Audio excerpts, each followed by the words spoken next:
Alright, AKAPADers, let's go back in time. 1992. Fox Entertainment, Fox Kids. They deliver the greatest Marvel animated project in the history of the known world. X-Men, the animated series. Fast forward, because, we can't let anything go. 2024, we get a sequel. Yeah. They dropped the trailer. Let's talk. And here we go, my AKAPADers. Happy Friday. Guys, welcome to Philadelphia, PA. I'm the eclectic one, Peter A. DeLuca, the pop culture pope, the flex master. Guys, I'm just a guy with a camera. We do YouTube videos out of my kitchen. So welcome to it, guys. X-Men, 1992.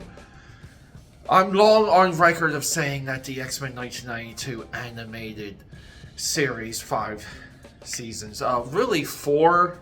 The last season was a Saban gimme, low production cost, and the show was almost practically canceled at that time. So it's really 4 seasons. A lot of people like to say 5. I take away that 5th season. Alright, AKAPADers, this is what I mean. Look, if we go to season 5 on Disney Plus, and we go right here, the 5th Horseman. This is the style shift of the show. You can see it right here in this thumbnail. This is when the show lost money. Saban came in. I think they were hoping to make the show continue, to make the show pop again. Their episode choices are legit. They were swinging for the fences. They didn't put the right money in. But we did end here, like episode 10, Graduation Day. This episode too, Descent, also a banger. The studio shift of the X-Men, it's far greater if you want to compare it to the studio shift of Teenage Mutant Ninja Turtles and G.I. Joe. Well, it's back because we cannot let anything go as a culture. This is the biggest problem we're facing as just fellow geeks and dorks and mother effers that just love all things comic book.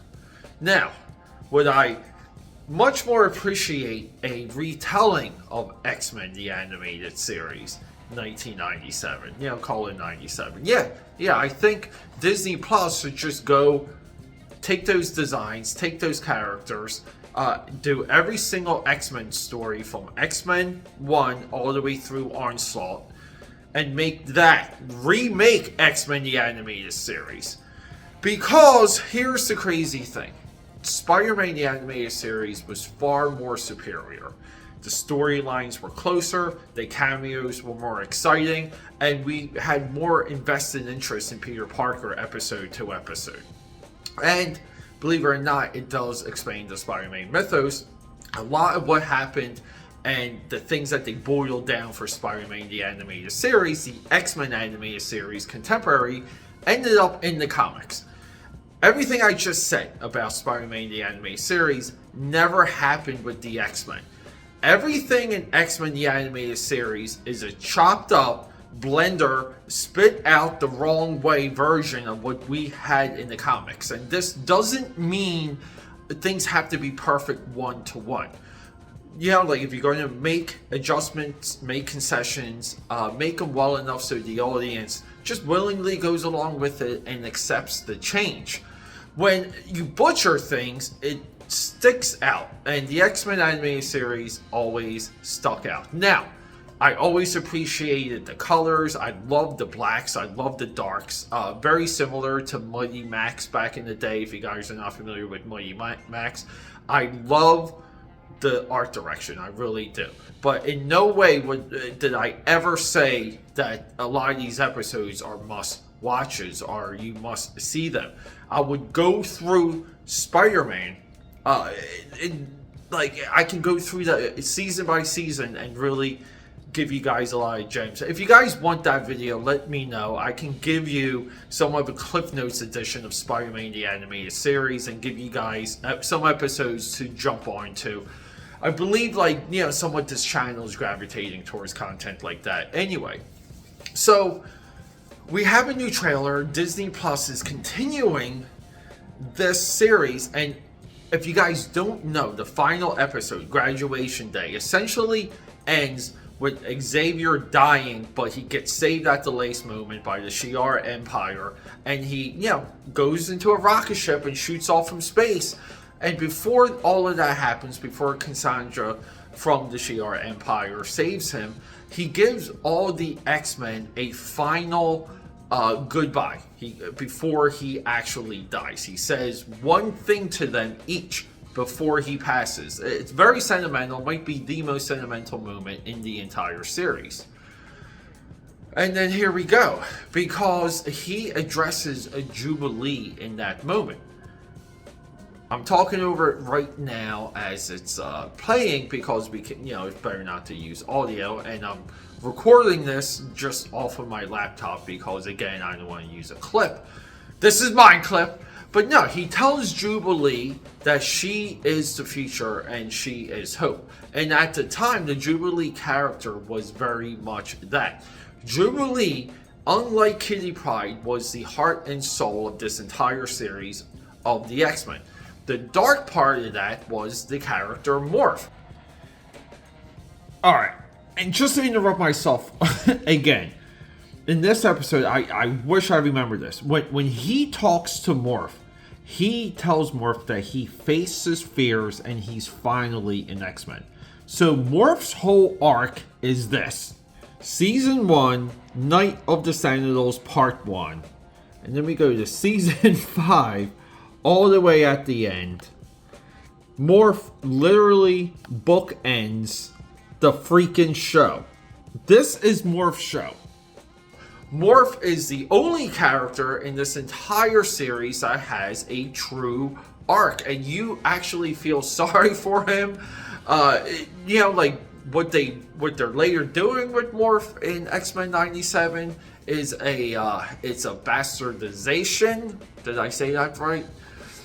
But no, he addresses the future of the X-Men in this goodbye, and the future of the X-Men is two characters. It's Jubilee and Storm. So you kind of want to say, if you're doing a continuation, we don't want Magneto to lead the team. That's too complicated for people. Do we want a new unknown character that we haven't seen in the series previously, if they're going to respect the continuity?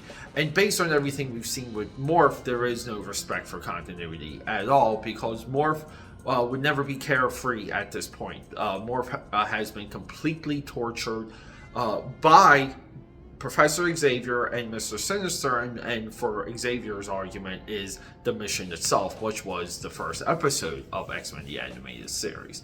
People, this whole idea, everything about the X-Men has been compromised. It has nothing to do with inclusion. It has nothing to do with diversity. Heck, the X-Men scenario where they like to compare Professor Xavier and Magneto to Malcolm X and Martin Luther King is a falsehood. There's really nothing, and that's based on a very loose quote, I believe, by Stan Lee. The entire quote's not coming to mind right now. Again, maybe some fodder there for a future episode. The X-Men, in this heart of hearts, in this truest of forms, remember, X-Men, the greatest of all the Marvel franchises, is superhero adventure. That's it.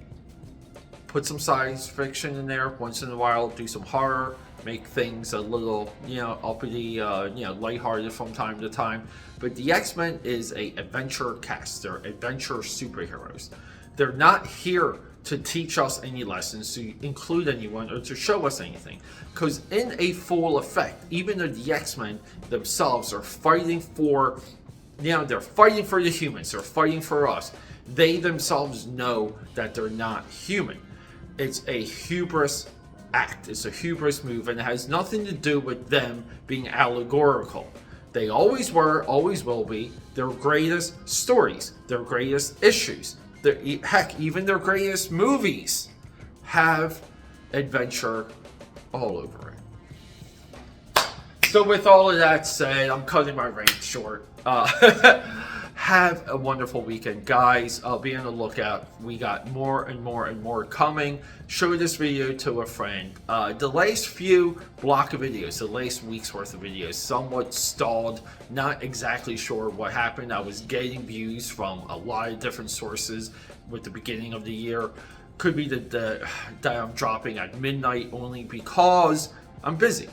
Guys, rocking and rolling, I love you. Welcome to the AKAPAD Army. I got a lot more to show you.